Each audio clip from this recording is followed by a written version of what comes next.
Senator, your reaction to President Obama's reaction to President Trump's 3.5 years?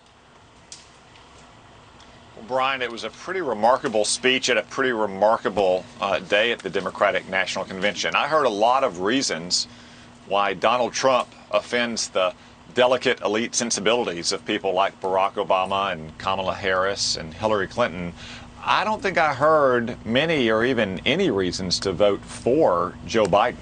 I mean, I understand that Donald Trump is living rent-free inside the heads of all these Democrats, having beaten them in 2016. But ultimately, the Democrats have to explain why America would be better off with Joe Biden as our president. They don't want to do that because Joe Biden is going to raise our taxes by $4 trillion. He's going to open our borders by decriminalizing illegal immigration.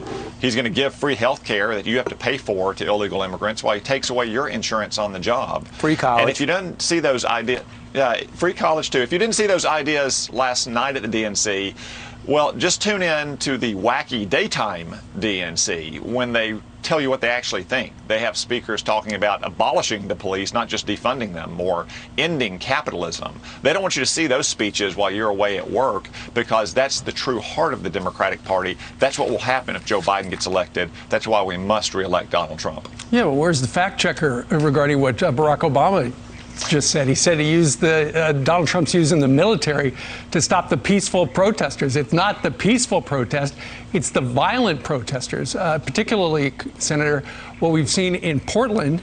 And breaking in the last 10 minutes, U.S. Attorney Billy Williams announced today that a Portland man by the name of Dakota Ray Horton, 24 years old, has been charged with assaulting a U.S. Marshal Service deputy with a baseball bat during a riot at the Mark Hatfield Courthouse in downtown Portland on July 27th.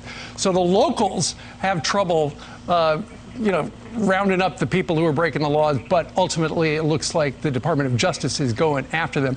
And then there's this guy, Adam Hayner, who was attacked. We've shown the video. Here he is, listen to this, describing what happened to him. They're still looking for the guy who did this to him. Someone was down there that got a bag taken. I seen the bag taken right in front of me, and I'm just like, they were hitting the person, so I just tried to step in between it. And then I got him away from her. By the end of it, I'm wrecked and unconscious on the side of the road. I don't know what they were down there for, but it didn't seem like they were trying to make anything good. They're just trying to make our city horrible. Look at the black eyes on that guy. Senator, can you explain why they are not talking about the violence that is sweeping a number of American cities at the DNC? Well, it's plain that the Democrats don't want to talk about the violence that you see in cities like Portland or Chicago and New York because they don't want to offend their far left-wing base. They also don't want to call attention to the consequences of defunding the police or abolishing the police or disrespecting the police or what you see in Portland where they refuse to arrest any of these criminals who are attacking innocent citizens on the streets. They only do so once they're shamed by viral videos on social media or on television, and even then they usually release them the very next day without any serious charges. What they should do when they declare a riot, which happens almost every night in Portland these days, is arrest every single criminal and lock them up in prison with real consequences. Then people will think twice about coming out onto the streets to destroy property and to attack innocent citizens. Okay, let's talk about Iran, because the president, he talked about his order for a snapback on the sanctions. He says if he's reelected, he can make a new deal. Listen to this. The United States intends to restore virtually all of the previously suspended United Nations sanctions on Iran. It's a snapback. 2 years ago, I withdrew the United States from the disastrous Iran nuclear deal, which was a product of the Obama-Biden foreign policy failure.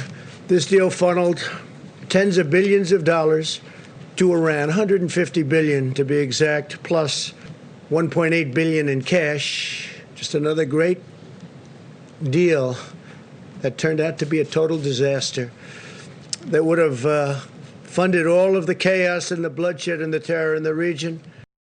So when he says restore suspended UN sanctions on Iran, what does that mean for the average American family? And it means that Iran is not going to be able to get tanks and fighter aircraft and helicopters and missiles to attack our troops and our citizens and our friends across the Middle East. This is just another reminder of how terrible Barack Obama and Joe Biden and John Kerry's Iran nuclear deal was. I said at the time that some of these deadlines are the blink of an eye in the life of a nation. The conventional weapons ban expires in just 2 months. We're going to restore that weapons ban to make sure Iran cannot import the world's deadliest weapons. Senator, I think you know the Prime Minister of Iraq is going to be in the Oval Office today meeting with the president. And this Prime Minister is somebody who wants Iran out of his country as much as we want Iran out of that country. This is an opportunity. The president doesn't like the Iraq war. Everybody knows that. But do you see this as an opportunity, too, to back a prime minister who wants autonomy for its country and to reduce the influence of that horrible nation? Brian, I think that's what President Trump hopes to accomplish. The new Iraqi prime minister does want all of these Iranian-controlled militias to stand down. He wants the people of Iran to be able to determine their future. President Trump accepted Iraq and the Middle East as he found it, which was going up in flames because Barack Obama and Joe Biden had allowed ISIS to rampage across the region. It was under President Trump watch that we smashed ISIS into so much desert sand.